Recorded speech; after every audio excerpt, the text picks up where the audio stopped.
भगवान पार्श्वनाथ की इस मंगलमयी कथा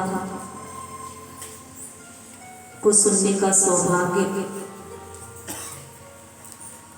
आप सभी श्रावकों को मिल रहा है और उस सौभाग्य का कुछ अंश सुनाने वाले को भी प्राप्त हो रहा है, क्योंकि आचार्य उमा स्वामी महाराज ने कहा परस्पर जीवन, जीव आपस में एक दूसरे का उपकार करते हैं। आप यहाँ ना बैठे होते तो हमें सुनाने का मन नहीं बनता, अवसर नहीं मिलता, और हम यहाँ सुना नहीं रहे होते तो आपको भी सुनने का अवसर नहीं मिलता। तो दोनों एक दूसरे का उपकार कर रहे हैं।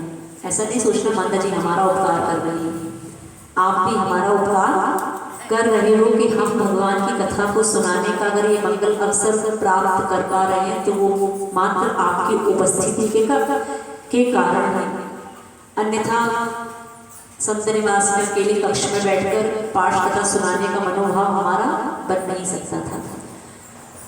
तो अपनी पुण्य में थोड़ा सा और वृद्धि करते हुए इस अतिशयकारी, मंगलकारी, आनंद प्रदायी कथा को सुनने के लिए अपने दोनों हाथों को जोड़ते हुए एक बार पूरी ऊर्जा के साथ भगवान पार्श्वनाथ का जयकारा लगाते हुए इस कथा का प्रारंभ करें।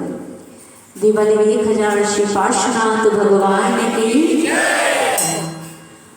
पारसनाथ जगत हितकारी,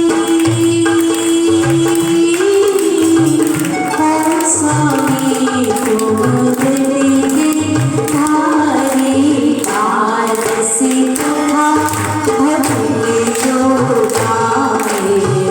सुख संपन्न सब ही घर आए।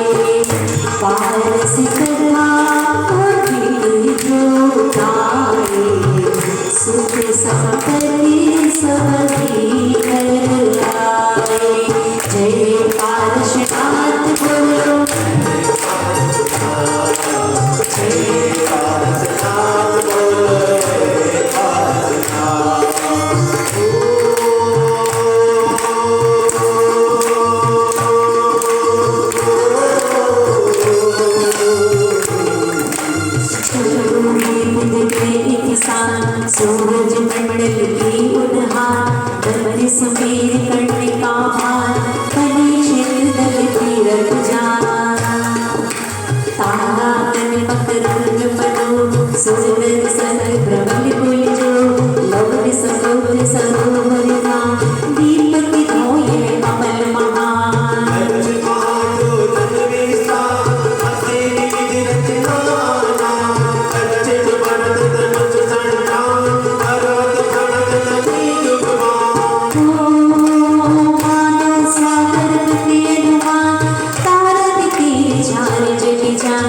ऐसी भांति विचारत के छो छो पंडित छबिले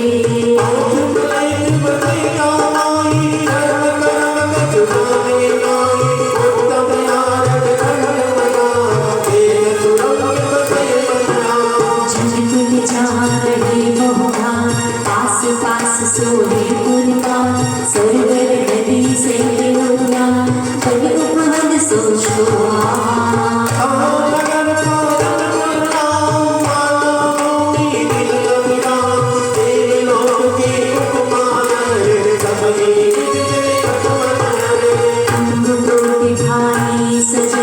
सजने बाग रह पाती चौपट चौक बाजार सो सोहरे पुरमाती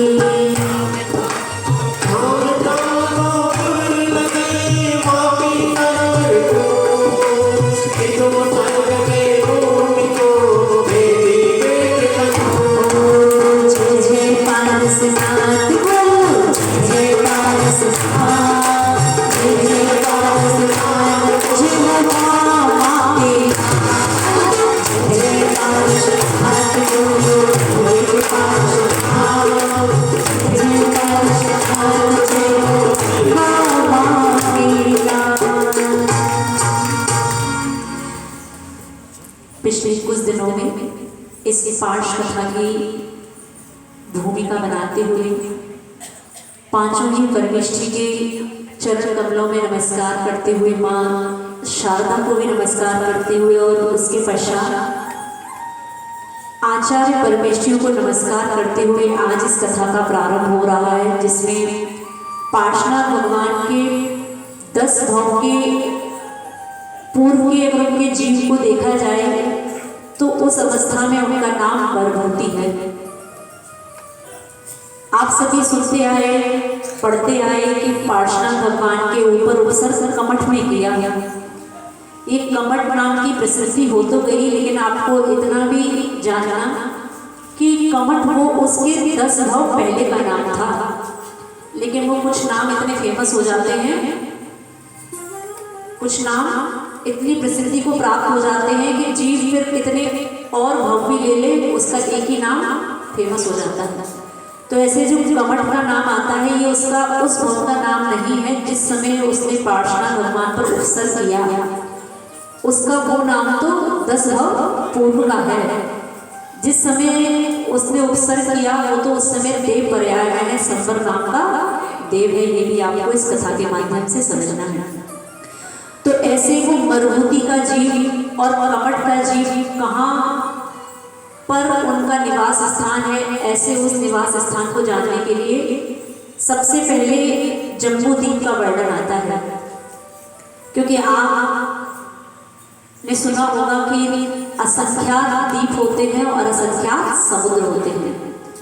आप शांतिधारा में जब वो शांतिधारा करने से फूल जब अभिषेक करते हैं तो उसके पहले आप एक मंत्र का जाप करते हैं, उसके नाम उस मंत्र को पढ़ते हुए आप धारा करते हैं भगवान के ऊपर। ओम ह्रीम श्रीमंतम भगवंतम कृपाल संतम, यानी जब तक हाँ तो ओम ह्रीम श्रीमंतम भगवंतम कृपा संतम से विश्वाद महावीर पर्यंतम चतुर्भुज तीर्थंकर परमदेव आद्यनाथ जम्बूद्वीपे। आपसे कोई आपका एड्रेस पूछे आप कहाँ रहते हो तो थोड़ा अपना एड्रेस भी समझना कि आप कहाँ रहते हो, कौन से द्वीप में रहते हो, जम्बूद्वीप में। अब जम्बूद्वीप में क्षेत्र भी हाँ उन 7 क्षेत्रों में अगर आपको इतना क्षेत्र देखें तो वो है आपका भरत क्षेत्र। और फिर उसमें भी भरत क्षेत्र में अगर खंड किए जाएं तो फिर 6 खंड बनते हैं। उसमें आप आर्य खंड में रहते हैं। और फिर आर्य खंड में भी आप कौन से देश में रहते हैं? तो भारत देश में रहते हैं। भारत देश में भी आप कौन से राज्य में रहते हैं? तो आप मध्य प्रदेश प्रांत राज्य में रहते हैं। उसमें भी आप कौन से जिले में रहते हैं?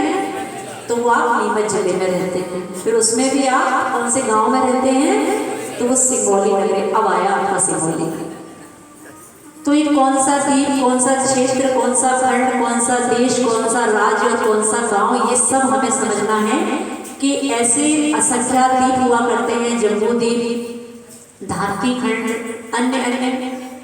अंतिम अगर आप द्वीप देखें तो अंतिम द्वीप का नाम आता है स्वयंभू रमण द्वीप। हाँ, ज्यादा नाम याद नहीं रखने, सिर्फ इतना याद रख लो और आखिरी याद रख लो बस। आपका कौन सा पहला?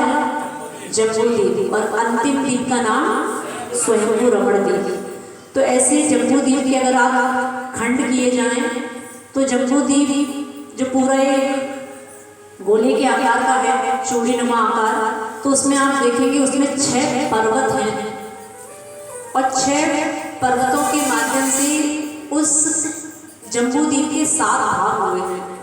तत्वासु पढ़ा? हाँ, थोड़ा सा अभी नहीं पढ़ा हो तो थोड़ा सा पर्यूषण परवाने वाले थोड़ा पढ़ने का, सुनने का प्रयास किया जा सकता है।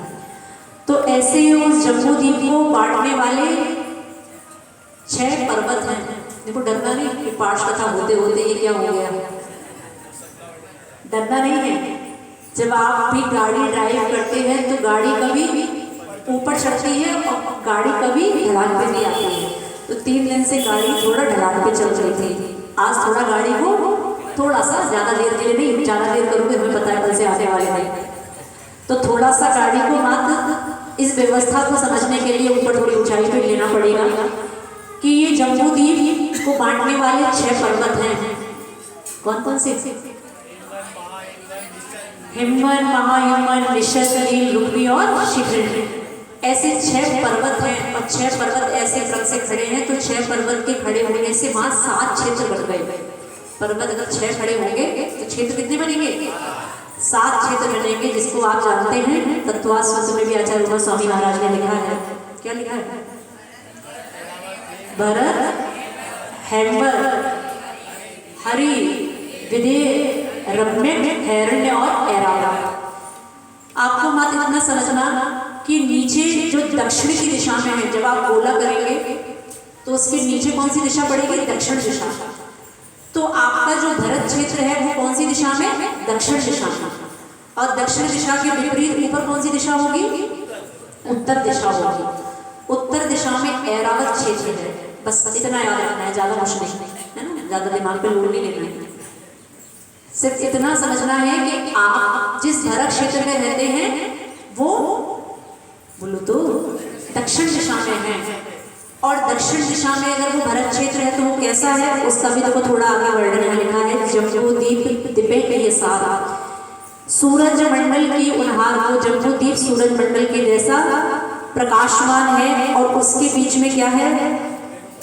हाँ, तो इसका विस्तार भी सुनना है। लक्ष्य महायोजन विस्तार। जम्बू द्वीप कितने विस्तार वाला है? तो 1 लक्ष्य अर्थात लाख, 1 लाख योजन महायोजन विस्तार वाला है। और उसकी दक्षिण दिशा में भरत धनुष संठान, उसकी दक्षिण दिशा में भरत क्षेत्र है जिसका आकार कैसा है? तो धनुषाकार है। हाँ, जैसे आप नारंगी या नींबू उसको आधा कर दिया करते हैं तो वो ऐसा बन जाता है। तो वो धनुषाकार आकार किसका बन जाता है? भरत क्षेत्र का। तो वो भरत क्षेत्र धनुष संठान वाला है, धनुष संस्थान वाला है। और उसके बीच में ये जो भरत क्षेत्र का भाग हुआ वो किसके कारण हुआ? पर्वतों के कारण, नदियों के, उस पर नदियां भी बहती हैं। तो ऐसा वो भरत क्षेत्र और उसके अंदर 6 खंड मंडित छवि देवी। भरत क्षेत्र के अंदर 6 खंड और हैं। आपने सभी ने सुना हो कि चक्रवर्ती जब विजय प्राप्त करने के लिए जाता है तो वो 6 खंडों को जीत लेता है। तो भरत क्षेत्र में 6 खंड और हैं, 5 लेक्ष खंड और 1 आर्य खंड। तो ऐसे चक्रवर्ती जब भी विजय प्राप्त करता है, चाहे वो भरत चक्रवर्ती रहे हो, चाहे शांतिनाथ भगवान, कुंतुनाथ भगवान या फिर अरनाथ भगवान। कौन से भगवान?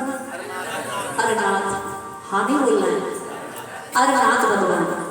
तो ऐसे वो जितने भी चक्रवर्ती होते हैं ये सभी इन 6 खंडों पर विजय प्राप्त करके एक ऊपर पर्वत होता है 6 खंडों की विजय के बाद, इसका नाम है विजयार पर्वत, तो बीच में होता है। 6 खंडों के जीतने के बाद चक्रवर्ती अपनी विजय को घोषणा करने के लिए कि मैंने 6 खंडों को जीत लिया है, वो एक पर्वत पर पहुंचता है जिसका नाम मानुषोत्तर। कौन से आ गया मानुषोत्तर? तो आपको 2.5 दीप जब जाओगे आप आगे बढ़ के तब मिलेगा। हाँ 2.5 दीप, वहां तो कोई अपना जाने का कोई काम नहीं है। आप जो चक्रवर्ती जब 6 खंडों को जीत लेता है, तब आपने शायद सुना हो ग्रंथों के माध्यम से कि जब भरत चक्रवर्ती,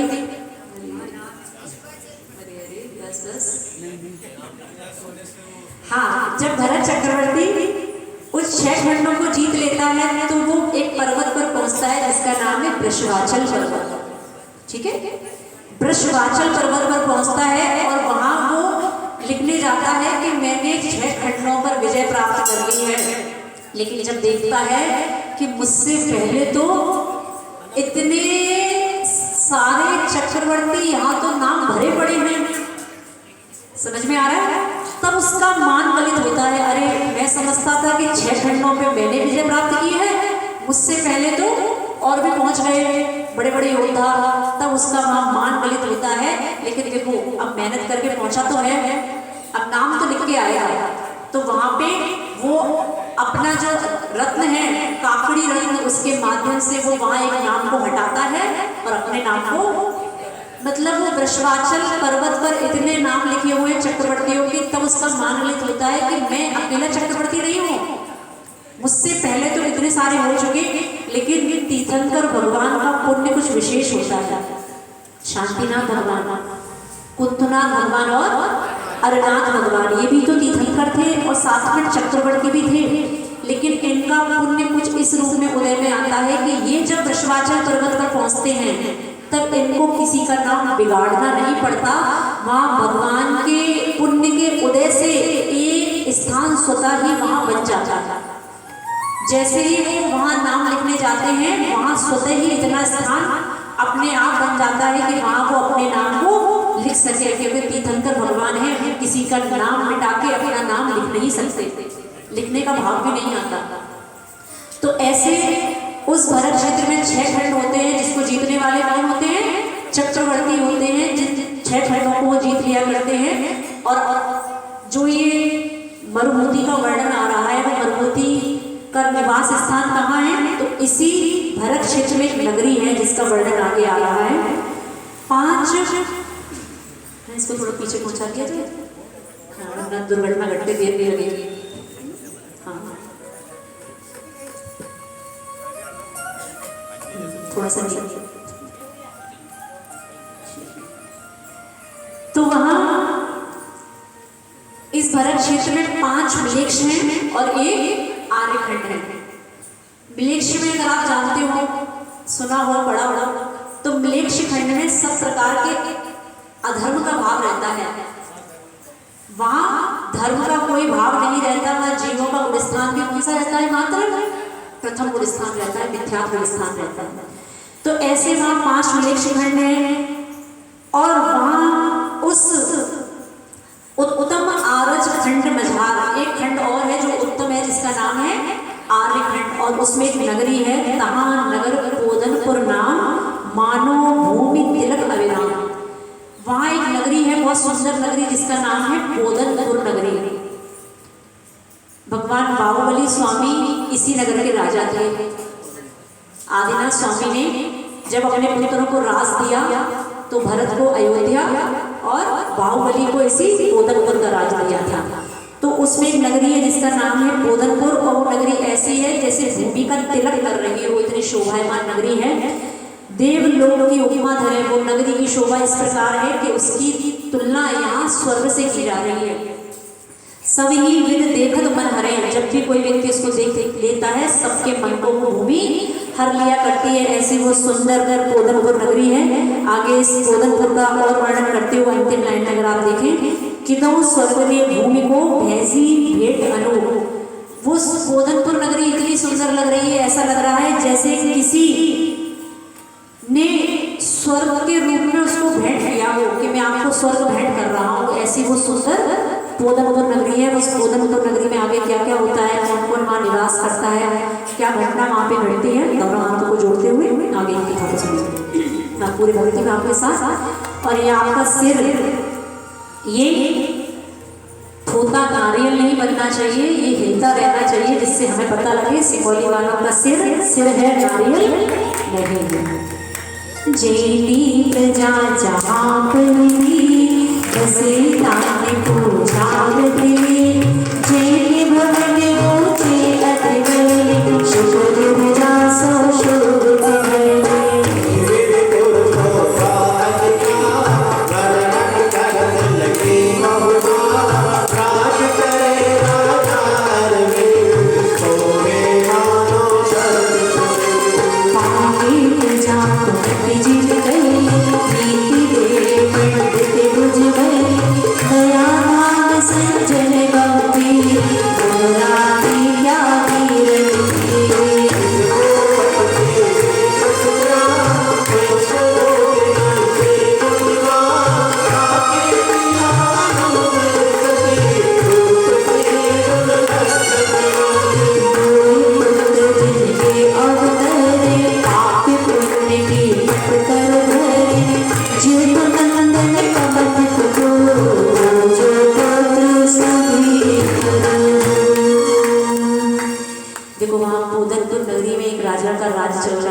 और वो उस नगरी में ऐसे शोभा को प्राप्त कर रहे हैं जैसे वो स्वर्ग के नरेश हो, स्वर्ग के वो इंद्र के रूप में हो। ऐसे राजा अरविंद उस पोदनपुर नगरी में शोभा को प्राप्त हो रहे हैं। और उस पोदनपुर नगरी में इन्हीं राजा के एक मंत्री हैं, भूपति के विप्र सुजान, एक विप्र अर्थात ब्राह्मण, एक ब्राह्मण मंत्री हैं जिनका नाम है विश्वभूति। अरविंद राजा के एक मंत्री जिनका नाम है ब्राह्मण विश्वभूति मंत्री।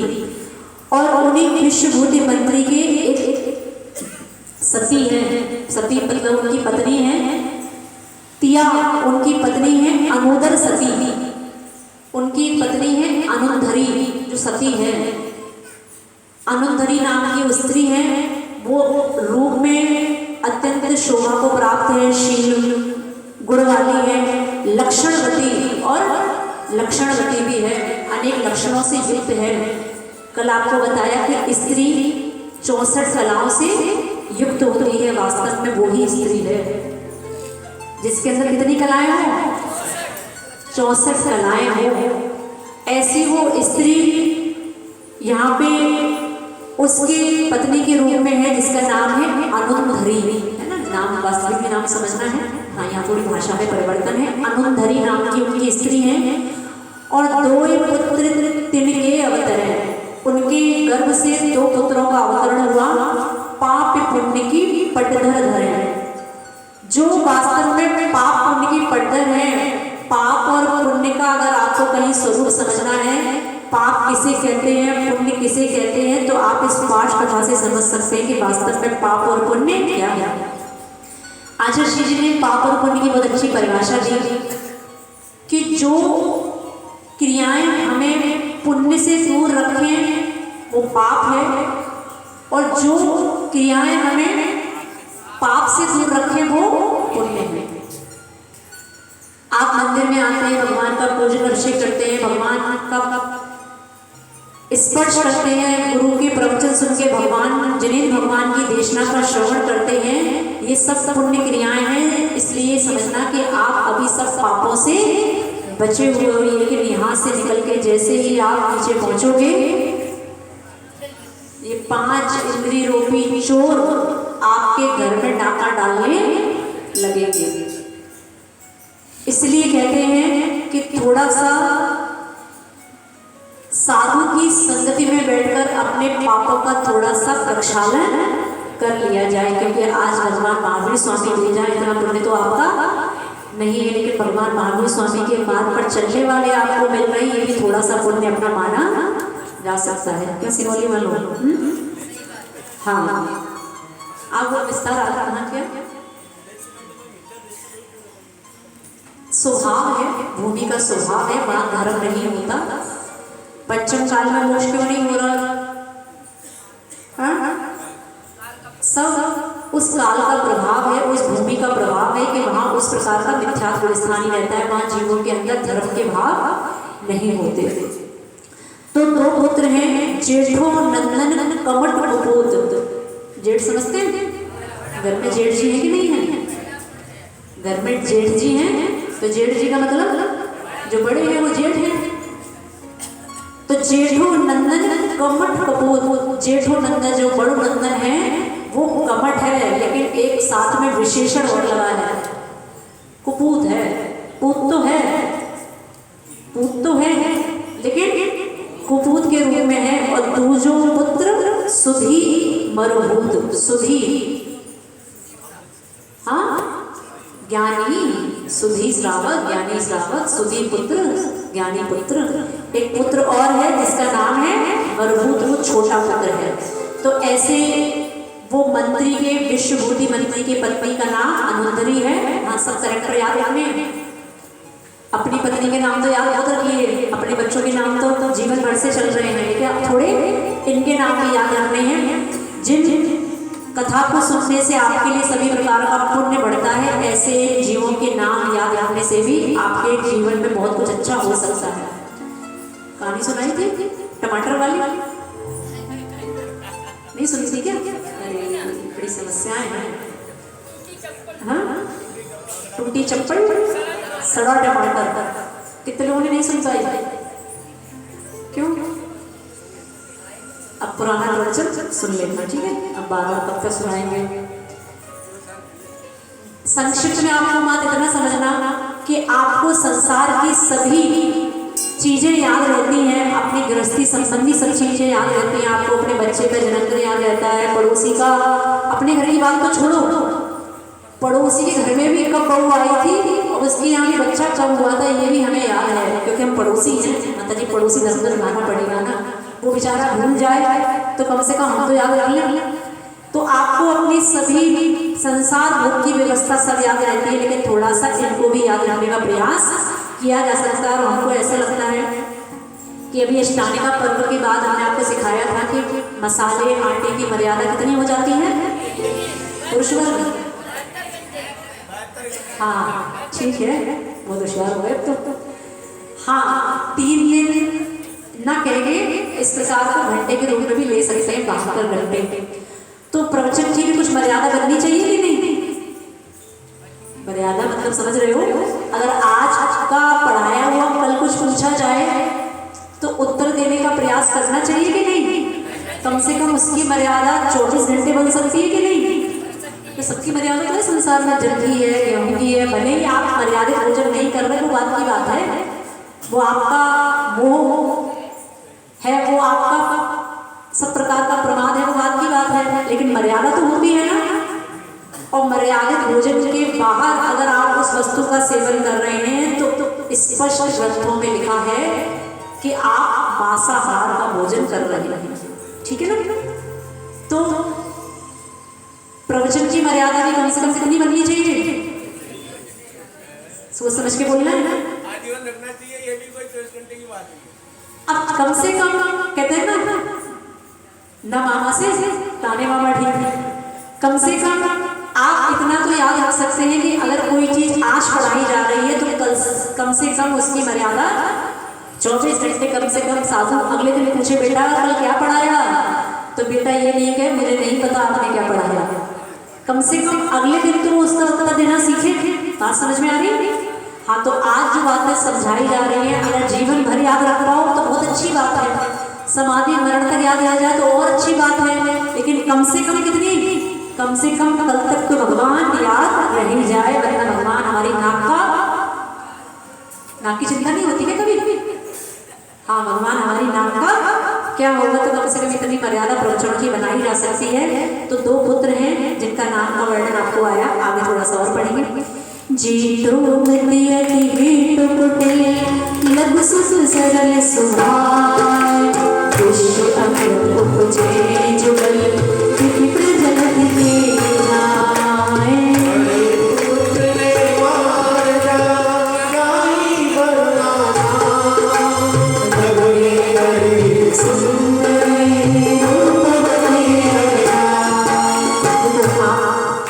इस बात को भी स्वीकार करके चलना, इस कर्म व्यवस्था को भी स्वीकार करना कि अगर आपके यहाँ सुपूत की उत्पत्ति हुई है या फिर कुपूत की हुई है, इसमें उस पुत्र का दोष नहीं है कि आपको पुत्र कुपूत मिला,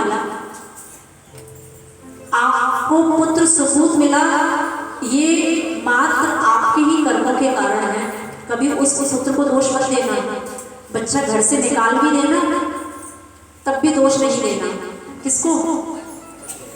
बच्चे को नहीं देना, क्योंकि दोष तो खुद को देना है ना, कि नियम से मैंने इसको पूर्व भाव में घर से निकाला होगा, नियम से मैंने इसको पूर्व भाव में जब ये मेरा पिता बना होगा तब मैंने इसके साथ ऐसा किया होगा, इसलिए आज ये बच्चा मेरे साथ ऐसा। अगर इतना जीवन में सीख जाओगे तो मुझे नहीं लगता फिर आपको किसी प्रकार से दुखी होना पड़ेगा। सुखी होने का मात्र एक सूत्र यहाँ से सीख लेना। सुखी होने का मात्र एक सूत्र क्या है कि जितना कुछ मेरे उदय में आ रहा है, चाहे वो पुण्य हो, चाहे वो पाप हो, चाहे वो कुपूत हो, चाहे वो सुपूत हो, चाहे वो कुलक्षणा नारी हो, चाहे वो सीलवती स्त्री हो, ये सब कुछ मेरे ही कर्म का उदय है कि मेरा भाग्य, मेरा पुण्य वो ही खराब था भगवान, क्योंकि मेरे कर्म खराब थे। इतनी बात अगर सीख जाओगे तो मुझे लगता है पूरे संसार में जितने भी जीव हैं किसी से आपको द्वेष नहीं रहेगा, क्योंकि जो भी जीव आपके साथ गलत कर रहा है, चाहे घर का आपका बेटा हो, बहू क्यों ना हो, वो सब गलत आपके साथ क्यों हो रहा है? क्योंकि आपने उसके साथ गलत किया था, और जिसके साथ गलत किया था क्या अगली पर्याय में वो कर्मबंध आपके लिए उदय में नहीं आएगा? आएगा कि नहीं? इसलिए कभी किसी दूसरे को दोष नहीं देना। पिता पुत्र को ना दे, पुत्र पिता को ना दे, सास बहू को ना दे और बहुएं सास को ना दे। सब दोष है तो किसका है? अगर इतनी सी व्यवस्था इस पाठ कथा के माध्यम से सीख लोगे, इतना तक कर्म सिद्धांत सीख लोगे, तो आप फिर जीवन में दुखी नहीं रह पाओगे। आप इतनी शिकायत नहीं कर पाओगे मेरा बेटा खराब है, मेरी बहू खराब है। कोई खराब नहीं है, खराब है तो कौन है? मात्र हमारे किए हुए कर्म खराब थे, जिसके कारण से हमें ऐसा फल भोगने को मिल रहा है। तो सुपूत की उत्पत्ति और कुपूत की उत्पत्ति ये सब अपने पुण्य पाप से हुआ करती है।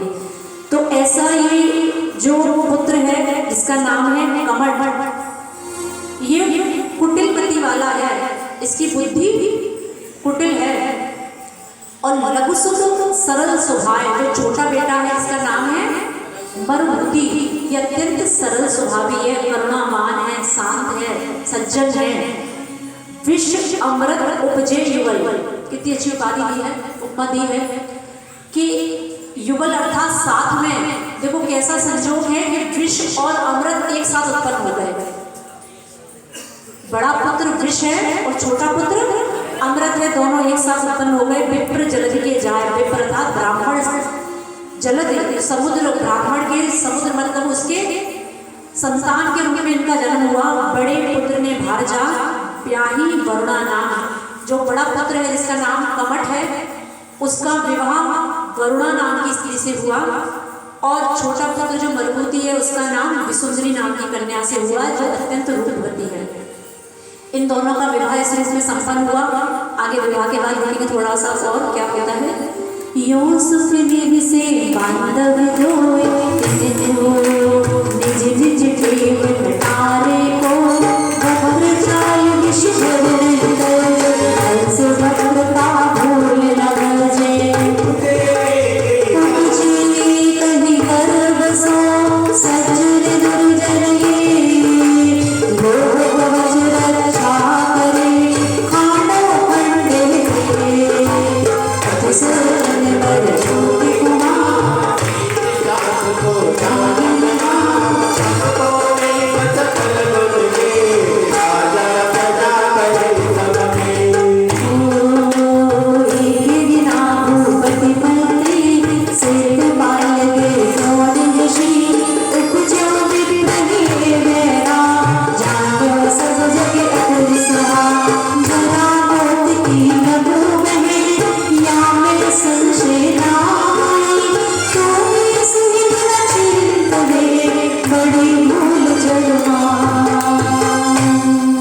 देखो बहुत अच्छे अच्छे उदाहरण दिए हैं कि जब एक विषधर होता है अर्थात सांप होता है, उसकी चाल हमेशा वक्र होती है।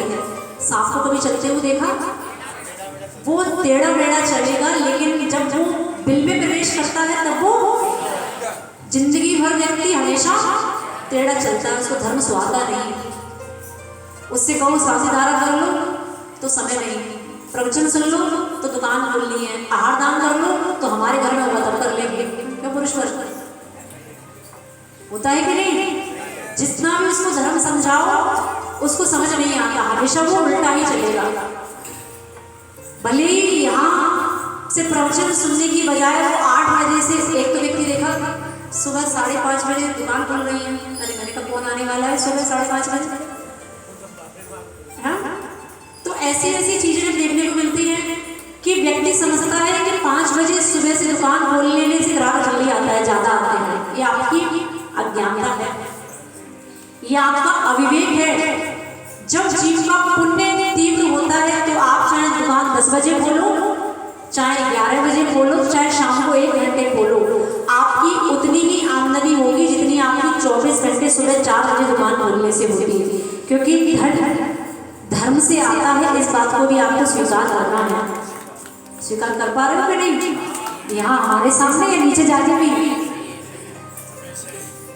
हमारे पीछे कुछ स्वीकार करना शुरू करो तब तो समझ में आए कि हाँ व्यक्ति धर्म सीख रहा है। वरना साधु के सामने तो सिर हिलाना सब जानते हैं, साधु के सामने तो सिर हिले और नीचे जाके वो नारियल अपने आप बन जाता है। तो ऐसा भी आप समझे कि सांप जीवन भर वो टेढ़ी चाल चलता है, और जब वो अंतिम समय आता है श्रावक का, जीवों का, तब वो उसकी चाल कैसी हो जाती है? अब जब बिल में प्रवेश कर रहा है, जब मौत के मुख में प्रवेश कर रहा है, तब उसकी चाल एकदम, तब समझ में आ जाएगा जिंदगी भर मैंने जो कमाया ये तो सब यही छूट रहा है, और जो साथ में जाने वाला पुण्य था, धर्म था, वो तो मैंने कभी जीवन में कर ही नहीं पाया। सोचो इससे बड़ा अज्ञान जीव का और क्या होगा कि 80 साल हमने वो सोना चांदी पैसा कमाने में लगा दिए जो हमारे साथ जाना नहीं था। इसीलिए जब तक वो बेचारा सुनता था, जब तक उसके अंदर चेतना थी, तब तक तो उसने कुछ नहीं सुना, तब तक तो उसने मात्र विकथा में आनंद लिया, गर्भस्थी की चर्चा में आनंद लिया। अब जो सुनने लायक नहीं रह गया, अब बोलो राम नाम, अब सुनने लायक रहा नहीं बेचारा, अब सुनाओ उसको राम नाम सत्य अरहत नाम सत्य। अब क्या होना? जब तक सत्य सुनने की स्थिति में था तब तक हमने प्रयास तो बहुत किए, लेकिन उसके अंतरंग में कभी ऐसी भावना नहीं आई कि मेरा कल्याण मात्र होगा तो वो जिनेंद्र भगवान की वाणी को सुनने से ही होगा, मेरा कल्याण किसी से होगा तो मात्र गुरु के चरणों में बैठने से ही होगा, विकथा करने से तो मात्र कर्म का बंध होगा। तो आपको इस रूप में भी इस बात को समझना कि हमने विकथा तो जीवन भर बहुत सुनी, बहुत करी, लेकिन अभी किसका अवसर मिल रहा है? कथा सुनने का, धर्म की कथा तो सुनने का अवसर मिल रहा है, लेकिन किसी सामान्य केवली भगवान की कथा भी सुनने का अवसर नहीं मिल रहा है। आपको 24 तीर्थंकर भगवान में एक तीर्थंकर भगवान की कथा सुनने का अवसर मिल रहा है। इस अवसर को छोटा मोटा अवसर नहीं मानना। और जो लोग बीच बीच में आने का प्रयास करते हैं, वो प्रयास थोड़ा सा इस रूप में कर सकते हैं कि हमें तो जब ये पाठ कथा का प्रारंभ होता है, जब इसका मंगलाचरण होता है, तब हम इसको सुनने बैठे, तब हमारे पुण्य में और वृद्धि होगी। वरना बीच में भोजन करने आओगे तो भोजन का आनंद पूरा ले नहीं पाओगे। समझ में आ रहा है? तो थोड़ा सा इस कथा को इस रूप में सुना जाए कि लोग अपनी मानसिकता मंगलाचरण से प्रारंभ होके वहां अपनी मानसिकता को प्रारंभ करें। तो ये जो मधुमती है, जो अति सज्जन है, नीति शास्त्र को जाना, हर सब प्रकार की नीतियां जानता है, सभी प्रकार के शास्त्रों का ज्ञाता है, और राजा प्रजा करे सब सहे। अच्छे जीवों को सब पसंद करते हैं और बुरे जीवों के पास से भागने का मन सबका करता है। सब प्रकार के कर्मों के वजह से सब कुछ हुआ करता है। जब पूर्व का प्रेम का अनुबंध होता है, जब आपने पद्म पुराण भी पढ़ा होगा तो रावण, सीता, राम ये सब पूर्व के अपने संबंधी हैं और इनका प्रेम इतना है कि हर बार ये एक साथ उत्पन्न हो जाते हैं। बात समझ में आ रही है? तो ये जितने भी जीव एक साथ उत्पन्न होते हैं, और भी काफी पुराण में आपने बहुत सारे पढ़े होंगे, जो एक साथ ही उत्पन्न होते हैं। एक साथ उत्पन्न क्यों होते हैं कि पूर्व का जब अपना प्रेम इसलिए गाढ़ा होता है तो जीव अगली बार एक साथ ही उत्पन्न होता है, चाहे वो पति पत्नी हो, चाहे वो बेटा माँ हो। जब अगाढ़ प्रेम होता है तो अगले भव में भी उत्पत्ति साथ ही साथ होती है। तो ऐसा एक बार सब प्रजा उसको सब प्रकार का प्रेम किया करती थी मरुभूति को। एक दिन क्या हुआ, भूपति मंत्री, जो भूपति हैं उनके मंत्री कौन, उनको सफेद बाल अपने केशों में नजर आया, और जब उन्होंने सफेद बाल को देखा, उपजो विप्र लिए वैराग, उस विप्र के हृदय में वैराग का भाव जागा और जान्यो सब जग अथिर स्वभाव। उन्होंने देख लिया, इस प्रकार का भाव उनके अंदर आ गया कि सारा संसार आसार है। मात्र एक सफेद बाल के देखने से वैराग्य हो जाता था। आज पूरे की पूरा प्लॉट सफेद हुआ जा रहा है, तब भी वैराग्य नहीं आ रहा। और गलती से अगर सफेद बाल हो गया तो सीधे कहाँ पहुंचेंगे, डाई की दुकान पर। भाई साहब ये वैराग्य हमें आने वाला है, उससे पहले ये वैराग्य हो, उससे पहले भैया तुम इस वैराग्य को नष्ट कर दो, तो मेरा बाल काला कर दो, क्योंकि वैराग्य नहीं आना चाहिए। वैराग्य आ गया तो बड़ा मामला गड़बड़ हो जाएगा। मेरी पत्नी क्या करेगी, मेरे बच्चे क्या करेंगे, वो तो मेरे सहारे ही पल रहे हैं, आपके सहारे पल रहे हैं ना, पूरा परिवार आपने उठा रखा है। तो वैराग्य आज वर्तमान में कोई निमित्त मिलता भी है तो आप उस निमित्त को पहले ही उस निमित्त को नष्ट किया करते हैं। तो ऐसा जब मंत्री ने देखा सफेद बाल आया, तो देखो उनके मन में कितनी अच्छी बात आई, जरा मौत की लघु बहन, जरा मौत की लघु बहन, जो बुढ़ापा है ये मौत की छोटी बहन है। छोटी बहन जरा है और बड़ी बहन का नाम मृत्यु है। तो जो समझदार जीव हुआ करते हैं वो मृत्यु के आने से पहले ही और जरा के आने से पहले ही उन महाव्रतों को धारण किया करते हैं, क्योंकि किसी ने बहुत अच्छी बात कही है, मेकअप की उम्र में धर्म कर लो, फिर चेकअप की उम्र में धर्म नहीं हो पाएगा। धर्म कब कर लो, जब तक ये लाली और फेस पैक चल रहा है तब तक धर्म कर लो, वरना अंत समय में सोचोगे धर्म करेंगे, फिर कुछ नहीं करोगे। फिर मात्र चारपाई पे बैठे मात्र इतना करोगे कि बेटा पानी दे जा, बेटा हाय रे हाय तौबा होगी। अंत समय में हाय तौबा के अलावा कुछ होने वाला नहीं है। आप देखेंगे एक आम का पेड़, उस पे वृक्ष तब लगते हैं जब उस वृक्ष को, उस बीज को 20-25 साल पहले बोया जाता है। लगभग 20-25-30-35 वर्ष भी लग जाते हैं। ऐसी कहावत है कि जिसने आम का बीज बोया उसने आम के फल कभी खा नहीं पाए। बड़े लोगों ने सुनी होगी ना, जिसने आम का पेड़ लगाया उसने आम के फल कभी खा नहीं पाए, अगली पीढ़ी ही खाएगी उसको। आपका बेटा खाएगा अगर आप लगा के जाओगे। तो ये धर्म का जो वृक्ष है इसके फल एकदम से नहीं आते, थोड़ा सा इसका बीज पहले से लगाना पड़ता है, मंदिर आना पड़ता है, साधु के पास पहले बचपन से वो संस्कार डालने पड़ते हैं। जैसे आज देखते हैं कि पाठशाला के बच्चे जो पढ़ते हैं उनके अंदर आज से धर्म के संस्कार पड़ गए। अब ये धर्म के संस्कार इनके पड़ रहे हैं तो आगे जाके नियम से ये बच्चे आगे जाके वट वृक्ष का रूप ले लेंगे, इतना भी आप नियम से मान के चल जाए। और बहुत सारे नगर में भी ऐसे वृद्ध लोग होंगे जो मंदिर भी आके अभिषेक करना पसंद नहीं करते। सिंगरौली में भी है कि नहीं है? ऐसे दादाजी भी मिलेंगे 70-80 साल के जो मंदिर आना भी पसंद नहीं करते, मंदिर के बाहर से निकल जाएंगे और भगवान को सलाम ठोक के निकल जाएंगे। सलाम ही तो है, भगवान में जिंदा हूँ, सलाम। अंदर नहीं आ सकता भगवान, वो फिर कभी देख लेंगे, वो अगले हम में देख लेंगे। जब ट्रेंच में जाएंगे, निगोद में जाएंगे भगवान, तब देख लेंगे। जब तक हाथ पैर ठीक ठाक हैं, पंचेंद्रिय पर्याय हैं, तुम्हें संगी पना मिला, तुम्हें मन मिला, तुम्हें बुद्धि मिली, तुम्हें सब कुछ मिला, तुम्हें जैन कुल मिला, तुम्हें सब कुछ अच्छे से अच्छा मिला, तब तक नहीं जाने का। कब जाने का? भगवान फिर कभी जाएंगे जब हाथ पैर टूटे टाटे मिलेंगे, जब लूड़े लंगड़े होंगे भगवान, तब देख लेंगे। जब चलने की स्थिति में नहीं होंगे भगवान, तब देख लेंगे। जब तक सही है तब तक हम भगवान मंदिर नहीं आ सकते भगवान, तब तक हम कलश नहीं उठा सकते, तब तक हम साधु के करपातों में आहार नहीं ले सकते। जब देखते हैं घरों में साधु का आहार होता है, तब दादाजी दुकान संभाल रहे हैं।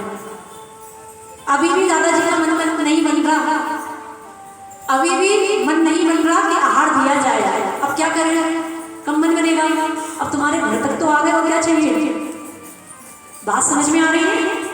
तो पुण्य आपके दरवाजे पर खुद आ रहा है कि बेटा मैं आ रहा हूं, तुम पुण्य अर्जित कर लो।